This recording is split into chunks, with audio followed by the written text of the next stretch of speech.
Direto ao ponto, nesta análise de hoje, a gente vai dissecar um texto de 2018 que simplesmente virou de cabeça para baixo a lógica secular de como o trabalho moderno funciona. A ideia aqui é entender profundamente como 99% da população mundial foi condicionada a enriquecer o sistema. E, bom, vamos mergulhar nisso agora mesmo, porque o que temos nas mãos não é só uma teoria econômica qualquer.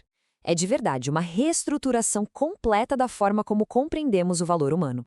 Olha que dado fascinante, 38. Uma sequência simples de exatamente 38 frases curtas soltas na internet que conseguiu o impensável. Elas estilhaçaram completamente aquele modelo tradicional que todo mundo conhece de trocar tempo por dinheiro.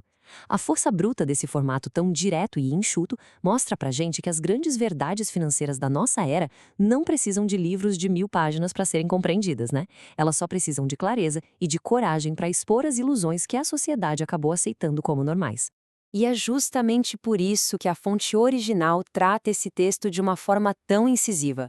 Ele não é descrito como um mero manifesto de autoajuda, mas sim como o código de desprogramação da matriz corporativa. É visto realmente como um mapa cirúrgico. O grande objetivo? Escapar do que o texto chama abertamente de escravidão voluntária. É basicamente um jeito de gerar riqueza sem depender de heranças, da sorte cega ou de atalhos duvidosos. A ideia é operar em um nível de liberdade que os antigos magnatas da indústria literalmente não conseguiriam nem imaginar. E isso nos leva à nossa primeira grande parte, o código de desprogramação e a origem dessa mudança moderna. Porque, afinal, para conseguir escapar de qualquer sistema, a gente primeiro precisa entender como ele foi construído para manter as pessoas presas, não é mesmo? Bom, aqui a gente bate de frente com uma dicotomia central que define a nossa realidade econômica atual. De um lado, temos a armadilha clássica. Profissionais engravatados, passando horas em reuniões super claustrofóbicas, quase implorando por meros aumentos de 5% ao ano, vendendo as próprias horas de vida. O texto classifica isso como uma forma mais refinada de escravidão voluntária. Já no extremo oposto, a gente tem a alavancagem decodificada. Um grupo totalmente silencioso, construindo verdadeiros impérios invisíveis a partir de um simples laptop, sem pedir permissão a ninguém. O que nos traz a este próximo ponto? A ilusão do status corporativo e a grande armadilha industrial.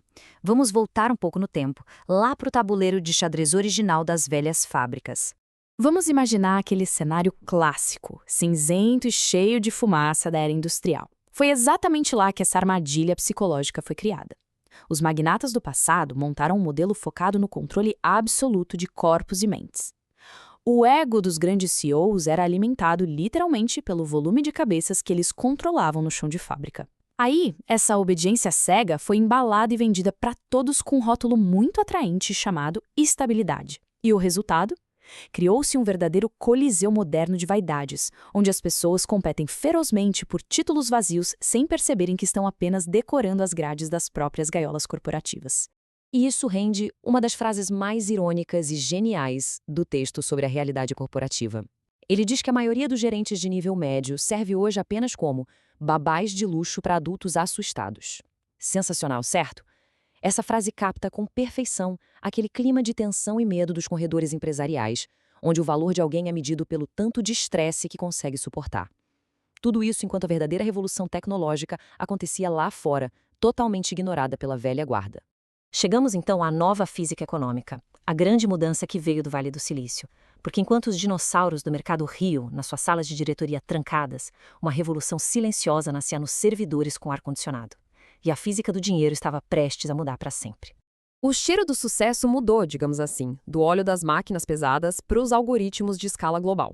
A base mágica de toda essa nova economia atende por um nome: custo marginal zero. Mas o que isso significa na prática? É criar uma arquitetura de sistemas invisíveis onde replicar um produto para uma pessoa ou para 1 milhão de pessoas tem exatamente o mesmo custo, absolutamente nada. Enquanto a velha guarda queimava bilhões tentando manter estruturas físicas obsoletas, os novos imperadores digitais entenderam logo de cara que o verdadeiro poder tinha migrado de vez para o digital. Mas para operar nesse nível de custo marginal zero, a fonte aponta um requisito absoluto, que é o conhecimento específico. E não estamos falando de uma habilidade comum. É algo hiperpersonalizado, muitas vezes nascido de obsessões intelectuais que nenhuma universidade tradicional consegue empacotar num currículo padrão. A lógica exposta é letal. Se a sociedade consegue treinar uma pessoa usando um manual padronizado, essa pessoa pode e com certeza será substituída por uma mão de obra mais barata ou por um script automatizado de poucas linhas. O segredo é ter aquela capacidade única, aquele julgamento estratégico que uma inteligência artificial ainda não consegue copiar. E isso ilustra brilhantemente a transição de eras. De um lado, a velha premissa de que o esforço físico exaustivo, o suor de milhares de operários em jornadas de 12 horas era o verdadeiro motor da riqueza. Do outro, o triunfo total do julgamento.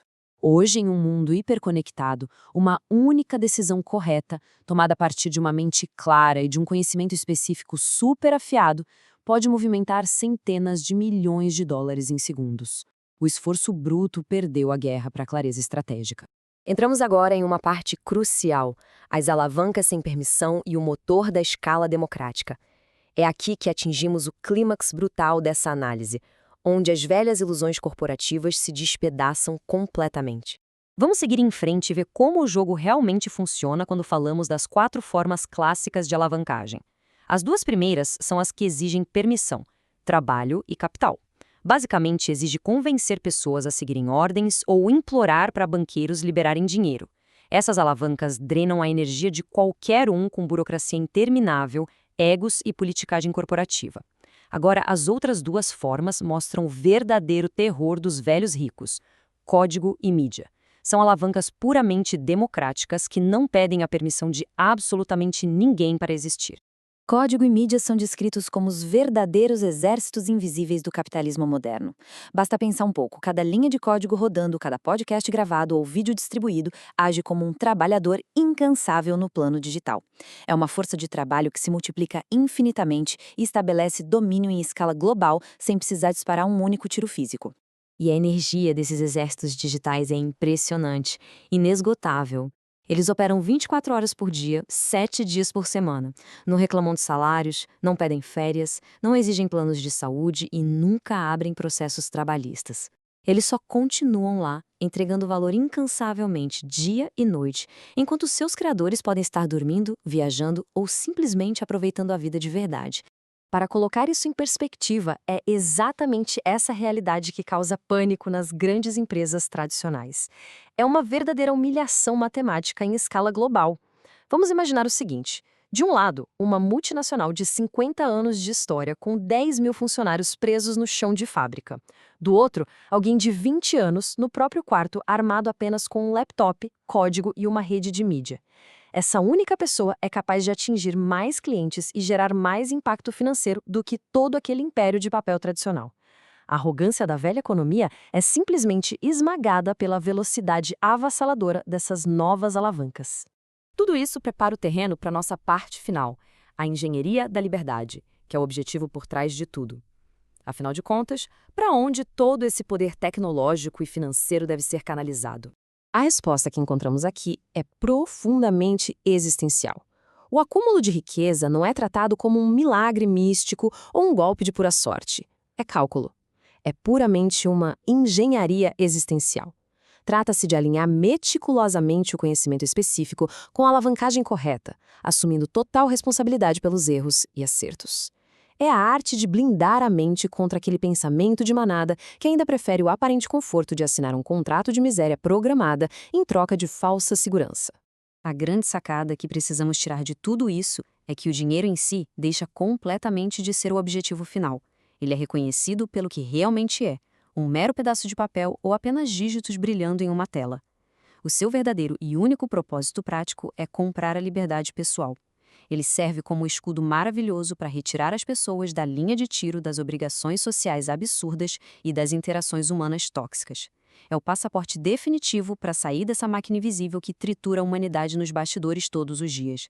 A história já nos provou de forma muito clara que os grandes impérios corporativos, aqueles baseados puramente na exploração do tempo alheio, eram gigantes com pés de barro, condenados a desmoronar diante da eficiência e da descentralização trazidas pela tecnologia. O mercado tradicional, claro, continua de portas abertas recrutando peças descartáveis, mas a transformação que a gente viu aqui é simplesmente irreversível. E isso nos deixa com uma reflexão final, no mínimo, inquietante. Quando o grande império de papel corporativo finalmente desmoronar por completo, onde o conhecimento específico de cada um de nós estará posicionado para colher os frutos da nova era? Fica aí essa provocação para continuarmos explorando. Até a próxima análise.